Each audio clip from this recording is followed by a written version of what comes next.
Waalaikumsalam warahmatullahi wabarakatuh.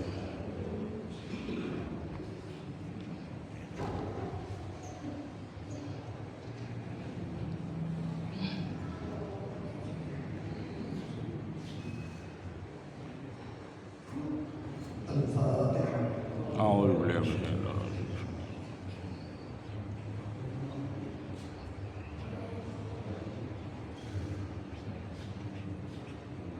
Bismillahirrahmanirrahim. Alhamdulillahi rabbil alamin. Wa bihi nasta'inu ala umuri dunya waddin. Wassalatu wassalamu ala asyrafil anbiya'i wal mursalin sayyidina wa maulana Muhammadin wa ala alihi wa sahbihi ajma'in. Amma ba'd. Wallahu a'lam bishawab. Yang terhormat segenap pengurus sampai Masjid As-Sakinah, Bapak Ibu hadirin hadirat yang dimuliakan Allah Subhanahu wa taala. Pagi tadi saya di SMS oleh Pak Haji Edi, malam hari ini yang mesti usaha Basyaruddin, beliau berhalangan hadir dan saya suruh kalau ada kesempatan maju, dan saya sebenarnya benar. Soalnya ini rupanya bukan secara kebetulan, sudah ditata. Kalau tahun yang silam jadwal saya maju, saat itu saya mundur karena bertepatan dengan malam nisfu Sya'ban. Akhirnya kalau tidak salah dulu kita berdoa bersama nisfu Sya'ban di tempat. Ini saya tidak jadi mundur, saya jadi maju. Nah, makanya nanti yang saya mundur ini nanti saya di Masjid Agung gantian. Dulu saya kan ada alasan anu nih, As-Sakinah mundur. Nah, saya kan akhirnya nanti yang ini insyaallah dan saya nanti yang imam insyaallah jadwalnya pas Senin malam Selasa tanggal 2 Februari itu pas malam ini sudah. Karena tadi beliau mengatakan Ustaz ini tak jadwalnya, saya tak jadwal, tapi ini rupanya ada beberapa hal pesan moral yang perlu kita amalkan bersama, yaitu tentang hikmah di balik peristiwa Islam. Insya Allah materi ini tidak aneh, tidak berhubungan dengan yang disampaikan oleh Ustaz Mu'min Firmansyah beberapa waktu yang lalu. Namun hari ini saya ingin menyampaikan barangkali di balik itu ada sesuatu pelajaran yang hendak kita semua. Yang maklum, yang namanya acara pengangkatan Isra Mi'raj. Saya ini bawa kitab Isra Mi'raj, halaman itu ada 28. Jadi ini diceritakan dari awal sampai akhir itu kira-kira sampai subuh. Makanya kami tidak semuanya termakan. Bapak Ibu, ada hal yang penting dari peringatan Isra Mi'raj. Kenapa Isra Mi'raj itu terjadi? Sayyidina Ahmad bin Alawi Al-Maliki mengatakan Abdul Mu'jizat dan Quran Isra Mi'raj. Sebaik-baik mukjizatnya Allah yang diberikan Rasulullah setelahnya Al-Quran itu adalah Isra Mi'raj. Makanya rupanya dalam peristiwa Isra Mi'raj ini banyak beberapa hikmah dan pelajaran yang dapat kita pelajari bersama. Isra Mi'raj itu awalnya itu kejadian setelah Rasulullah mengalami beberapa etap. Bani Hashim ini sempat diembargo oleh orang-orang kafir luas sampai 3 tahun. Tidak boleh transaksi kemarin itu stop betul oleh kafir luas. Akhirnya sampai ada di antara mereka itu yang merasa iba kepada Rasulullah. Akhirnya membuat ide namanya Sukul Lail. Sukul Lail itu kalau kita pasar malam. Nah, melaksanakan acara pasar malam tergantung maksud. Abu Jahal saya sudah pada tidur, sudah pada istirahat di masing-masing. Dan di Sukul Lail ini ada kesempatan barangkali mendistribusikan barang pokok ini kepada Rasulullah SAW. Jadi ternyata ini sudah pasar malam. Tapi sekarang pasar malam posisinya mana-mana.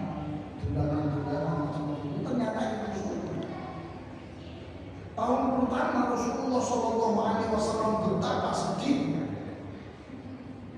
karena ditinggal istri tercintanya Sayyidah Khadijah. Sayyidah Khadijah itu seorang bangsawan, bahkan konon sepertiga kota Mekah itu miliknya Sayyidah Khadijah. Harta bendanya dibuat untuk Rasulullah, untuk perjuangan Rasulullah. Sampai di akhir hayatnya, yang kadang-kadang menyesatkan nafas kita, Sayyidah Khadijah ini tidak punya apa.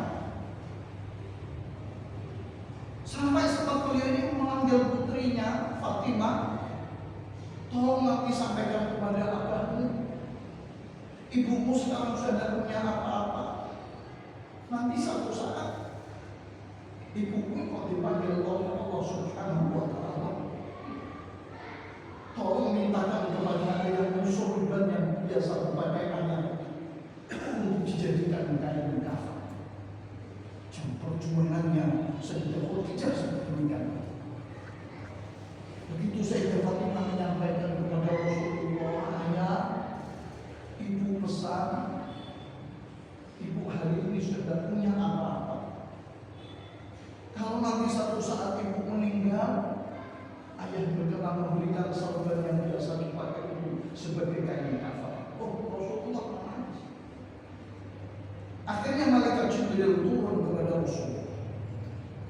Wahai Muhammad, saya menyampaikan salam dari Allah. Ini ada titipan kain kafan, 5 kain kafan dari surga. Rasulullah sempat tanya, wahai Jibril, 5 kain kafan ini itu siapa lagi?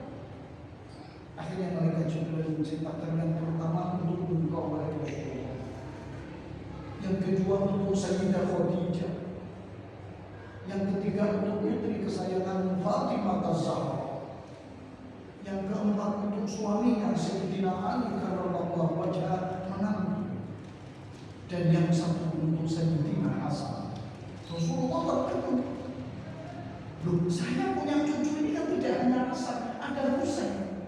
Wahai malaikat Jibril, saya ini punya cucu Husain. Loh, kok 5 atau kok tidak tambah 1? Akhirnya malaikat Jibril berkata, wahai Rasulullah, cucumu yang satu Husain ini besok tidak membutuhkan kain kafan, karena beliau meninggal dalam keadaan syahid peristiwa di padang Karbala.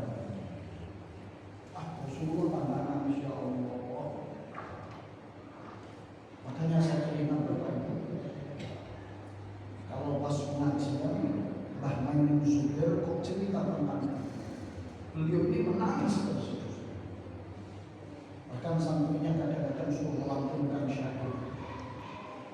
Sa'duna fid dunya, fawzuna fil ukhra, bi Khadijatal kubra, wa Fatimatan Zahra, bi Khadijatal kubra, wa Fatimatan Zahra. Saking cintanya beliau kepada Sayyidah Khadijah, rupanya doa beliau berkabul. Beliau kepingin sekali dekat dengan Sayyidah Khadijah.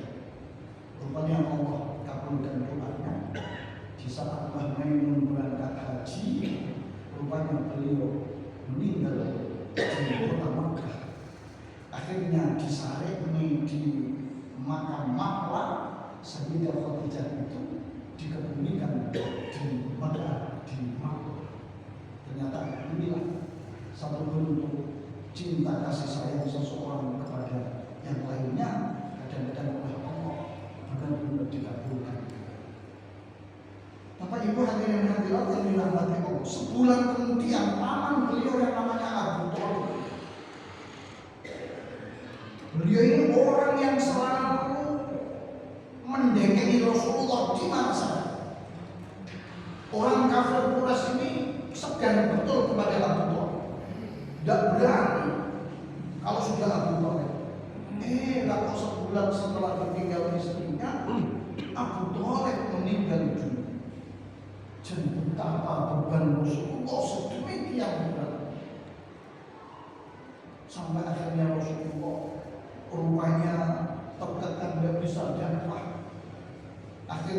kemudian yang lain, kalau saya harus berdakwah kira-kira harus keluar dari Mekah. Akhirnya mengajak sahabat beliau namanya Zaid bin Harithah. Ayo Zaid, saya ajak ke Taif. Taif itu selatannya kota Mekah, kira-kira 84 km. Beliau keluar dari Mekah bersama Zaid bin Harithah pergi ke Taif. Pikirannya Rasulullah, siapa tahu orang-orang Taif dengan dakwah ini akhirnya akan ikut. Tapi rupanya dugaan Rasulullah keliru. Sampai di sana Abu Jahal sudah duluan memprovokasi.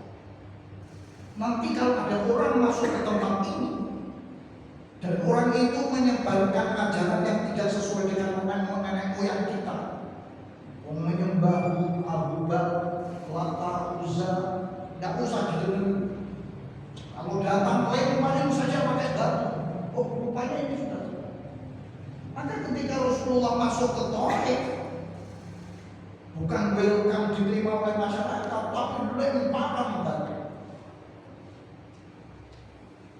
Bahkan Rasulullah kakinya berdarah-darah. Zaid bin Harithah ini menghadap Rasulullah, kakinya beliau berdarah-darah. Ya Allah, kesana ternyata tambah. Akhirnya beliau berdua ini jalan, kemudian singgah di kebun kurma. Bapak Ibu biasanya travel yang berangkat haji kemudian ada mampir ke Taif. Nah, itu biasanya diajak mampir ke kebun kurma. Kebun kurma itu milik kakak beradik Utbah dan Syaibah bin Rabi'ah. Lalu ini melihat itu ada dua orang kira-kira kesel duduk-duduk di pohon sana. Akhirnya beliau memanggil budaknya namanya Adas. Adas, coba ambilkan korma satu piring. Kamu kasihkan orang itu. Karena orang itu kayaknya kok lelah banget, kasihan. Akhirnya Adas keluar dengan membawa korma satu piring. Diberikan kepada Rasulullah. Dan Adas kaget. Kaget Adas ketika Rasulullah mengambil kurma lalu mengucapkan Bismillahirrahmanirrahim. Kata Adas, ma sami'tu hadhil kalimah min famil Arab. Saya tidak pernah mendengarkan orang Arab mengucap kalimat ini. Kok ada kalimat Bismillahirrahmanirrahim? Kaget. Rasulullah sempat tanya, penjenengan siapa ya? Saya ini budaknya Utbah. Kata oleh Rasulullah, saya ini seorang budak. Tapi saya budak ini bukan karena saya ini miskin. Saya ini datang ke sini karena di kitab suci saya ini ada penjelasan bahwa besok ada Nabi penyelamat. Nabi penyelamat ini ada di tempat ini, bahkan kira-kira tidak jauh dari tempat ini menurut kabar kitab suci saya. Rasulullah SAW, ya Allah. Memang kitab-kitab sampai dulu setelah menceritakan bahwa kelak ada Nabi akhir zaman. Akhirnya Rasulullah bilang, "Lu sampean siapa?" Saya aslinya dari Irak. Tapi saking kepingin mencari Nabi akhir zaman, ketemu sama Rasulullah. Dan Rasulullah yang menyampaikan, "Saya Muhammad bin Abdullah yang engkau cari." Langsung beliau syahadat, asyhadu an la ilaha illallah wa asyhadu annaka Rasulullah. Jadi selama 1 bulan di Taif yang masuk Islam itu hanya 1 orang, Adas. Tapi pikirannya Rasulullah, tapi kualitasnya luar biasa itu. Sampai dari Irak berani dia menjadi seorang budak hanya ingin mencari ketemu dengan Rasulullah. Kualitasnya luar biasa. Akhirnya masuk Islam. Nah, kondisi yang tidak memungkinkan di Taif itulah akhirnya Rasulullah punya pikiran untuk kembali ke Mekah. Nah, salah satunya jalan mencari suaka politik. Di sana akhirnya ketemu Mut'im bin Adi. Beliau belum masuk Islam. Orang kafir Quraisy. Akhirnya beliau cerita sama Mut'im, akhirnya diterima oleh Mut'im. Ya sudah, di tempat sini saja. Akhirnya rupanya dilindungi oleh Mut'im bin Adi. Nah, saat itulah beliau masuk ke rumahnya yang masih layak-layak, malaikat Jibril. Malaikat Jibril rumahnya kasihan betul. Wahai Rasulullah, saya diperintah Allah untuk mengajak engkau, ayo wisata religi, ayo touring, ayo jalan-jalan sebagai penghibur. Itu awalnya malas. Dalam versi lain, kalau di dalam kita Qissatul Mi'raj, satu saat itu ceritanya malaikat Jibril mengabari. Setelah itu diajak ke Masjidil Haram. Kalau dalam Qissatul Mi'raj itu Rasulullah pas ada di Jabal Ismail, kemudian masih layak-layak bareng sama pamannya Hamzah sama Abbas bin Abdul Muttalib. Malaikat Jibril datang, akhirnya mengajak Isra Mi'raj. Bapak Ibu hadirin hadirat yang dirahmati Allah, ini rupanya satu pembelajaran. Satu saat ketika Allah akan mengangkat derajat seseorang itu, kadang-kadang mengujinya sekali. Nyata Rasulullah diangkat besok. Ada fase di saat mau berangkat besok yang paling dapat kita jadikan pelajaran. Ternyata Rasulullah ketika mau bertemu Allah Subhanahu wa Ta'ala terlebih dahulu dibid'ah. Fasyaqqa Jibril min tazrati nahrihi ila aswadi batrihi. Malaikat Jibril datang kemudian membedah Rasulullah dari mulai atas tenggorokan sini sampai bawah.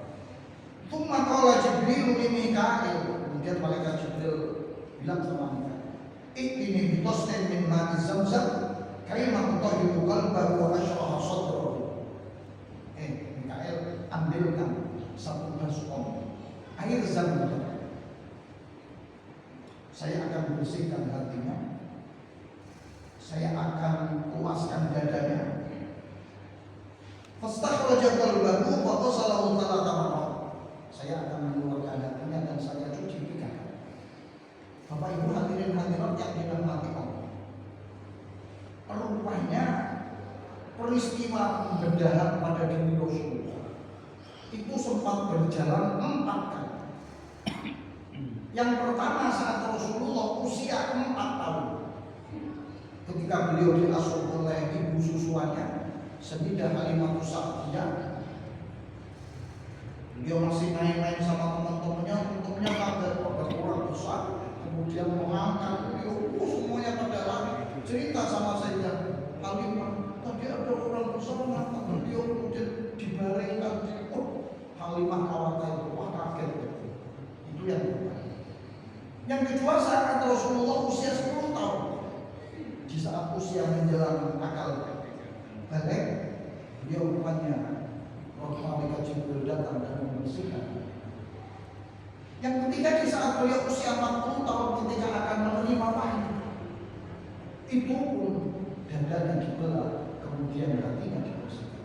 Dan yang keempat di saat mau Isra Mi'raj, dibersihkan hatinya, dikeluarkan, dicuci dengan air Zamzam. Kemudian malaikat Mikail ini membawa tumautiya bitasdin min dhahabin mumliyan hikmatan wa imanan fa'adlaqahu fi sadrihi wa malahu ilman wa yaqinan wa islam. Akhirnya setelah dicuci itu dikembalikan lagi dan hati Rasulullah diisi dengan hikmah, diisi dengan iman, diisi dengan ilman. Ilman itu pemurah rasa, diisi dengan yakin, diisi dengan ilmu, diisi dengan Islam.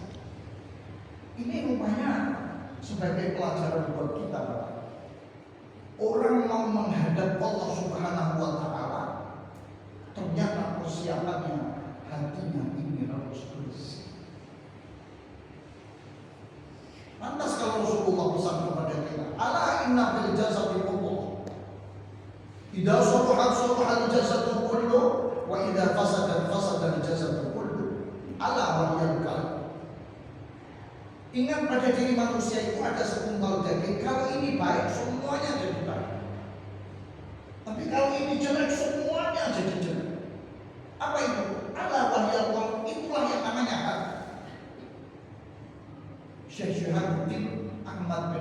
dan salam al-Qur'an. Beliau yang arang kita Hasyatul Qulub. Beliau pernah menceritakan bagaimana yang namanya hati. Beliau cerita begini. Dulu di Persia ini ada seorang raja. Raja ini Masya Allah adil, bijaksana, disenangi masyarakat. Nah, orang itu kalau pucuk pimpinannya itu kok hebat, adil, bijaksana, disenangi, biasanya ya kabinetnya semuanya jadi apa? Bukan hanya itu, rakyatnya itu jadi apa? Ini loh. Satu saat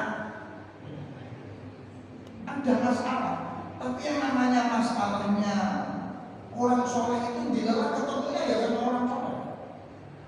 Wong nanti itu jadi masalah, ya masalah kalau orang. Jadi satu saat diceritakan ada rakyatnya ini satu saat beli sebidang tanah. Kalau saya pernah saya ceritakan ya.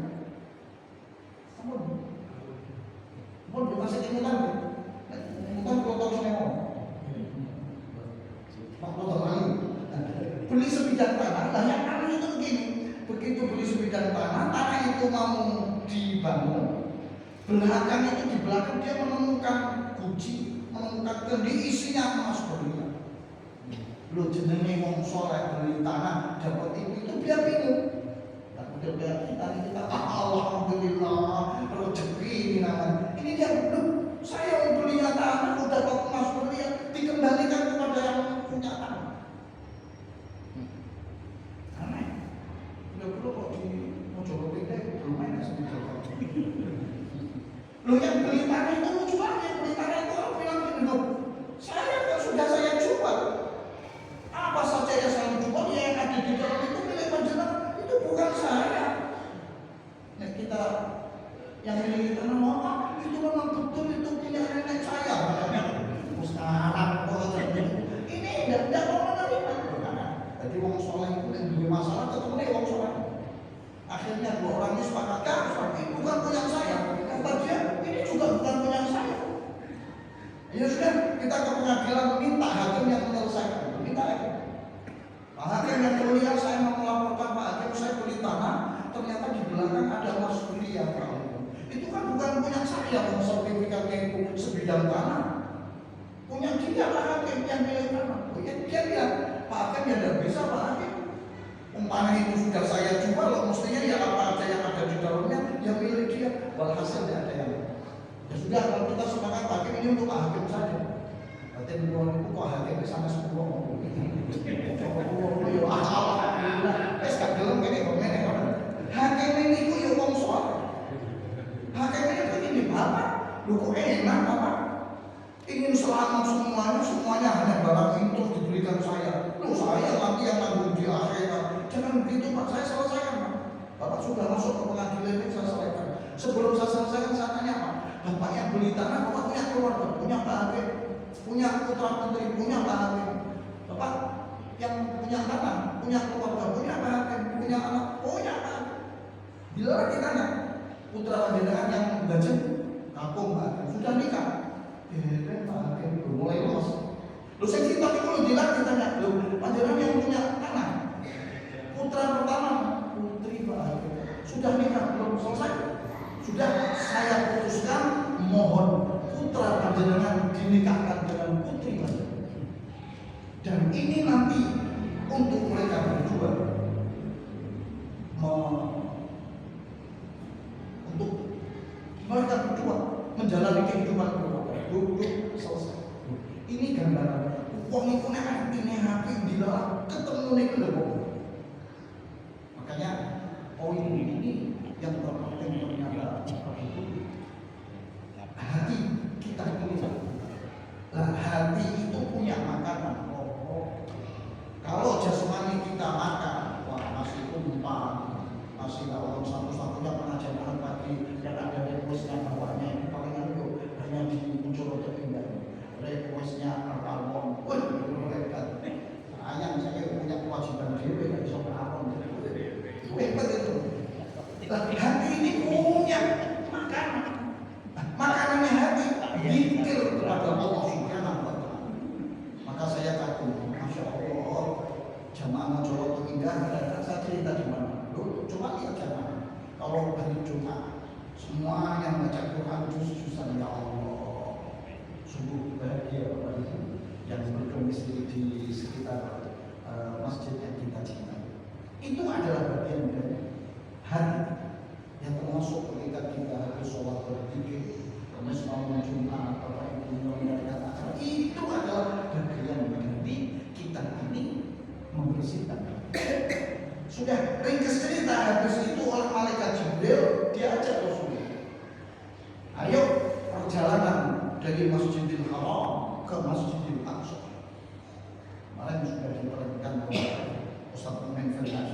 Perjalanan ini kalau dulu naik onta 1 bulan dari Mekah ke Palestina, pulang ya 1 bulan lagi. Tapi ini oleh Allah diberikan pesan, tak kasih transportasi, namanya buruk. Buruk itu kalau dalam bahasa Arab dari kata baruk, yang artinya kilat. Kilat kecepatan cahaya itu sedemikian rupa. Makanya orang Quraisy itu dia bisa percaya, dia pakainya itu akal.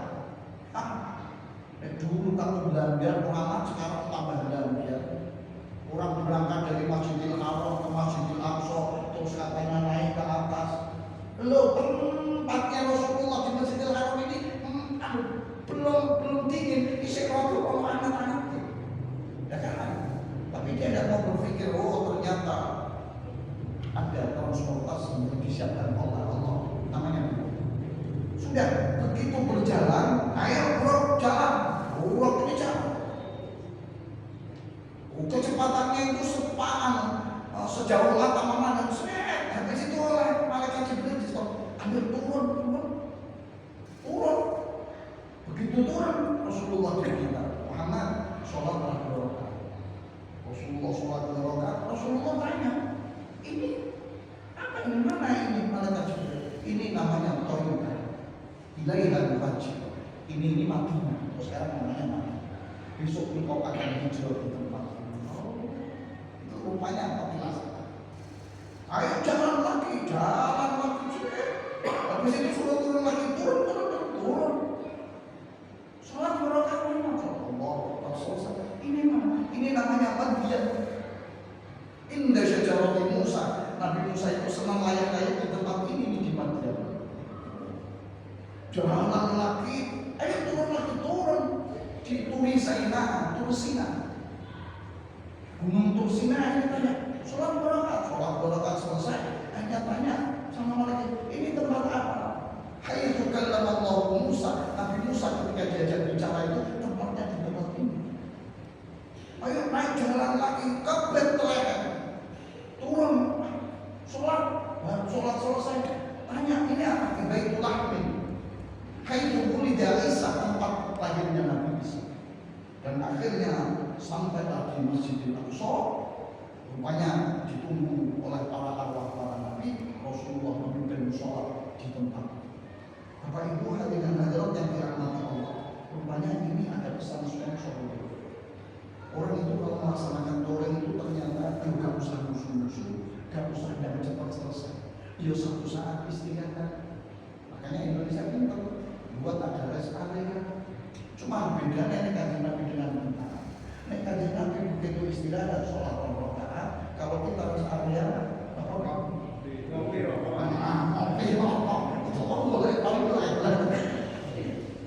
Ini yang ternyata pembelajaran perlu ya Allah. Oh ternyata perlu satu-satu makanya betul pesannya kalau sudah 4 jam istirahat terakhir ternyata yang benar ini ternyata. Perjalanan ini ternyata memberikan pelajaran buat kita betapa pentingnya kita mengenang jejak orang-orang soleh. Nah itu kan jejak digitalnya kan hilang. Hari ini akhirnya ada teman, ayo kita menyelenggarakan acara ziarah Wali Songo. Betul ternyata. Oh dulu perannya yang namanya Sunan Ampel begini, Sunan Giri begini, Sunan Gunung Jati, Sunan Kudus macam-macam. Itu ternyata wah itu selesai. Habis itu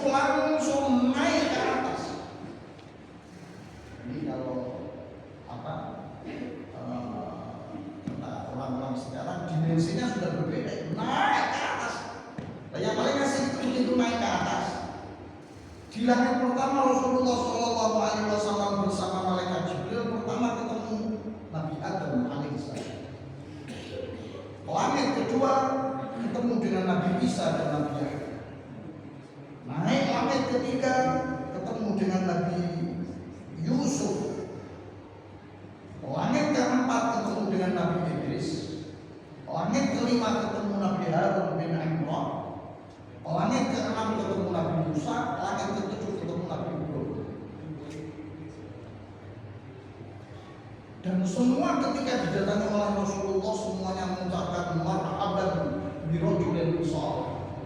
Selamat datang wahai laki-laki yang saleh. Ini ternyata terkandung maksudnya satu saat ada itu pentingnya silaturahim lebih kepada para sesepuh.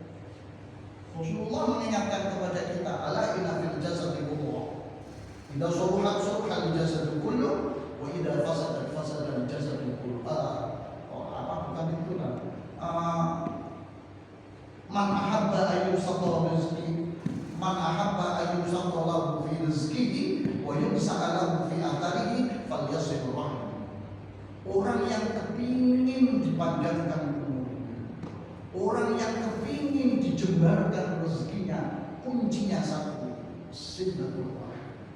Bapak Ibu, kayaknya sudah mau bisa. Saya titipkan untuk yang esoteral ini, saya hanya mengingatkan, insya Allah kita hari ini sudah masuk bulan Syawal. Tapi coba nanti dilihat di kalendernya masing-masing. Kalau yang saya malam ini susah dan itu malam 15 bulan Syawal. Itu jatuhnya Senin malam Selasa. Tapi tidak tahu juga nanti dilihat Bapak Ibu masing-masing. Sayyid Muhammad bin Ali Al-Maliki, beliau ini punya kitab. Judulnya itu Mada fi Sya'ban. Jadi ada apa di bulan Sya'ban? Beliau menegaskan bahwa di bulan Sya'ban ini banyak kemuliaan, lebih-lebih malam nisfu Sya'ban. Kata beliau dalam kitab, Allah akan mengampuni dosa orang yang minta ampun. Yang kedua, Allah akan mengasihi orang yang minta dikasih. Yang ketiga, Allah akan menjawab doa orang yang memanjatkan doa kepadanya. Yang keempat, Allah akan melapangkan penderitaan orang yang susah. Yang kelima, Allah akan membebaskan sekelompok orang dari jilatan api. Kalau Sayyidina Syekh Abdul Qadir Al-Jilani, beliau menceritakan, Wakila innal hikmata fi anna Allah adhara lailatal barakah wa akhfa lailatal qadr li anna lailatal qadri lailatul rahmah wal ghufran wal 'itqu minan nar akhfa Allah li alla yatakallamu alaihi. Ada malam yang sama-sama istimewa. Satu malam Lailatul Qadar, yang kedua malam nisfu Sya'ban. Tapi yang aneh, kalau malam Lailatul Qadar itu disembunyikan. Kata Syekh Abdul Qadir Jailani, hikmah Allah menyamarkan Lailatul Qadar itu karena Lailatul Qadar merupakan malam kasih sayang, malam pengampunan, malam kemerdekaan dari neraka. Allah menyamarkan Lailatul Qadar agar manusia ini tidak mengandalkan amal ibadah. Makanya kan kalau Ramadan kan akhirnya musuh orang model tembak-tembakan. Oh, ganjil Lailatul Qadar kena ganjil, selikur terawih, 22 prei, 23 terawih, 24 prei, selawe terawih, 26 prei. Wah, ini bukan dapatnya Lailatul Qadar, Lailatul Qadar. Tapi kalau yang namanya wa adna lailatul barakah li annaha lailatul hukmi wal qada wa lailatul sukhti wal ridha, lailatul qabul wal rad wal wusul wal sad, lailatul sa'adah wal shiqaq wal karamah wal naqa, fawahidun fiha yas'udu wal akhiru fiha yab'ad. Kata beliau, Allah memperlihatkan malam pembebasan, malam nisfu Sya'ban, karena malam itu adalah malam penghakiman dan pemutusan.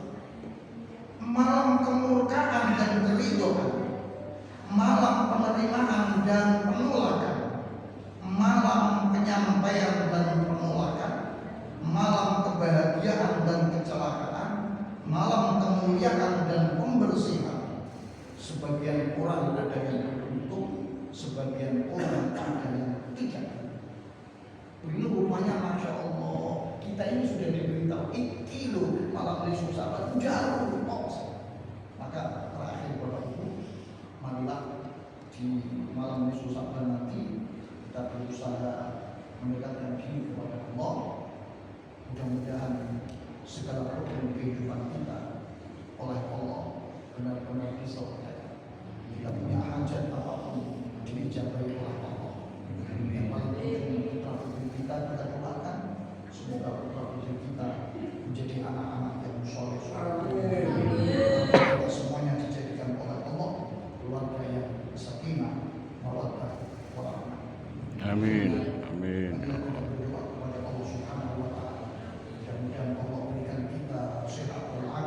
Amin. Amin.